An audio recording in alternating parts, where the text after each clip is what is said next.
I'm Dr. Orion Taraban, and this is PsycHacks, Better Living Through Psychology. And the topic of today's short talk is how to be confident without success. So I've talked about confidence a number of times on this channel. My working definition of confidence is that it is the consistent, felt experience of success. This dovetails nicely with another definition I heard recently from Alex Hormozy. He says, you don't become confident by shouting affirmations in the mirror, correct, but by having a stack of undeniable proof that you are who you say you are. So a stack of proof is consistent success, right? That said, I would say that as a final step, it is necessary to integrate that success emotionally. This is because I know and have worked with plenty of people who have a good deal of proof, but because of where they're focused, they don't yet feel the emotional correlate of that proof, which is confidence.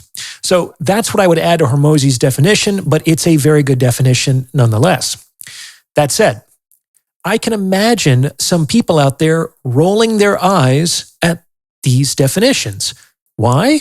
Well, if I need confidence in order to do the thing, and I need to do the thing in order to feel confident, then how am I ever going to feel confident, right? It's sort of like the problem we all experience when we first enter into the job market. Like, I'd like one job, please. What is your experience? Well, I don't have experience. That's why I need the job. I'm sorry, but we're only hiring people with experience. Like, you see, it's this weird double bind. And unfortunately, it's always hardest at the beginning. Whether we're talking about confident action or employment or dating or fitness, like the incipient phase is always the most challenging. And this is unfortunate because beginners are typically the least able to respond effectively to these challenges. However, there's really no way around this problem. If you want to be confident, then you have to do the thing, which means that you're likely going to have to do the thing before you feel authentically confident. And it is possible to feel a kind of confidence without that stack of proof or that consistent experience of success. It might not be fully developed authentic confidence, but it will kind of have to do for the time being. It does require a bit of mental gymnastics to accomplish, but in my opinion, it's worth doing, at least as a stopgap solution. Back when I was an adolescent and a young adult, I had like this psychotic confidence in my own ability to succeed. And I call this psychotic because I actually failed a lot of the time. However, on some level, I just never really considered that it wouldn't work out. And frankly, that might be a consequence of not really thinking some things through. Like, there is a time to think things through, and there is a time not to think things through. Why? Because the more you think, the more you're subject to analysis paralysis, and the more you open the door to self-doubt, which will undermine your capacity for confident action. When you need to do something a little risky, especially if you need to do something a little risky in order to avoid an inaction that is even riskier, it can be really adaptive to limit the amount of forethought you're willing to entertain. Like, put yourself in the situation and trust that you'll find a way to make it work. Because on some level, if you need to, you will. So in the absence of any evidence to the contrary, my advice is to just assume that you can do it. Like, you'll find out soon enough whether that was true. If it was, great, you did it. And if it wasn't, well, I guess that was a learning experience, wasn't it? But why not assume you can do the thing until proven otherwise? Now, before I go any further, if you're liking what you're hearing, please consider sending this episode to someone who might benefit from its message, because it's word of mouth referrals like this that really help to make the channel grow. You can also tip me in proportion to the value you feel you've derived from this video, either through the YouTube thanks button or through the donation button on my website. I use those donations to make all of this happen. I don't do big product placements or corporate sponsorships, so I really rely on your support in order to make this all happen. Thank you very much. Finally, I will be starting a weekly newsletter soon, so if you want to opt in, you can do so on my website. Okay, let's get back to it. Now, To feel confident before you have a stack of proof sometimes requires selectively turning off certain parts of your mind and allowing other parts to come to the forefront. And when I recently explained this to a client in a consultation, he responded, "Oh, so you mean lie to yourself?" And I can see where he's coming from, though I don't entirely agree. My response to that pushback was, is it a lie? Or is it just not true yet? Like, what temporal horizon are you operating under? Yes, maybe you can't do it in this exact moment, but the self-doubt that thinks that may not be looking at the bigger picture. If you have a compelling and extrapolated vision for your future, and if you believe that over a long enough timeline, you will either find a way or make a way, then on some level, you've already done the thing. You just haven't done it yet. There's this fascinating grammatical tense called the prophetic perfect tense.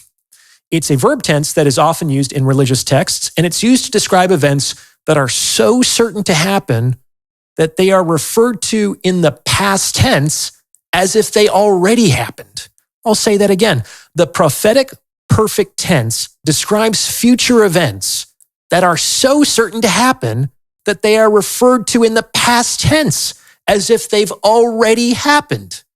So, as an example of that, I could say something like, after listening to the next episode of PsycHacks, my audience understood the nature of confidence and went on to have happy, successful lives.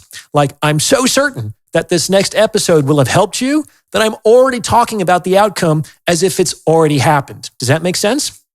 So, if language is a reflection of our thought, then the prophetic perfect tense suggests that there is a way of thinking about our future action from even further in the future. And this is possible when we have an extrapolated vision for what we want to happen. This is sort of akin to being the promoter for a music festival. Like, imagine you want to organize this fantastic event where lots of people are going to come together to enjoy some phenomenal acts. Like, that's your vision of the future. Now, if you already had a big headliner on board, it would be a piece of cake to attract other bands. But let's assume that you don't. Let's assume that you're right at the beginning and you have nothing and no one. How are you going to be confident about making this festival a reality? Well, you're going to start picking up the phone. Opportunity isn't going to come to you. You got to go to opportunity, right? The issue is that when you call someone up and say, "Hey, I'm a promoter for this festival and I'd really like to book you for my event," I guarantee that the next thing out of this person's mouth is going to be, who else is going to be there? And this is reasonable, as who else is going to be there is a metric for how big and interesting this opportunity is. Now, if you respond, "Nobody, you're the first person I'm even talking to," it's like, click. You're not going to get anywhere with that. So while you shouldn't lie, you also can't really tell the truth. So what do? You got to say something like, "Well, the set list hasn't been finalized yet." Not a lie. You don't have a set list yet. "And I can't actually disclose who else is on board." Not a lie. No one else is on board, so you can't disclose something that doesn't exist.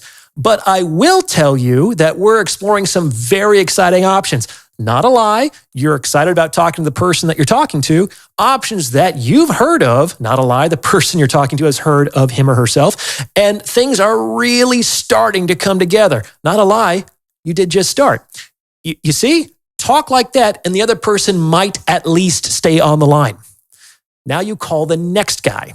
And when he asks you, who else is going to be there? You can answer, "Well, I'm currently in discussions with the first person." Not a lie. You're now talking to this person. And when he responds, "Yeah, but did he commit?" You can respond, "Not yet, but I feel they're really close." Not a lie. That could be your feeling. And if he says, "Yeah, well, let me know when they actually commit," you can call back the first person and say, "Hey, I just got off the phone with second person, and he sounds like he'd be on board if you're on board. What do you say?" Not a lie. You were just talking to this person. And you kind of go back and forth until you get somebody to commit. And when you get one, it will be much easier to get two. And then pretty soon, you'll be off to the races. The point is to kind of respond to your self-doubt the way this hypothetical promoter responded to the pushback he received until he eventually got what he wanted.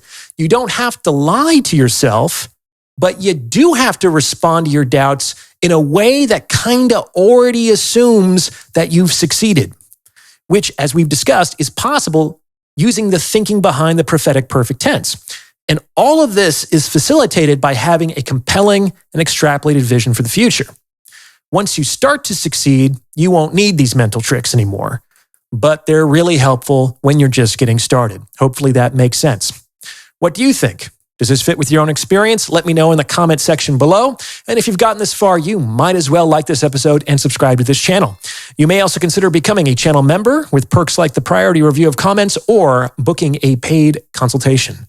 As always, thank you for listening.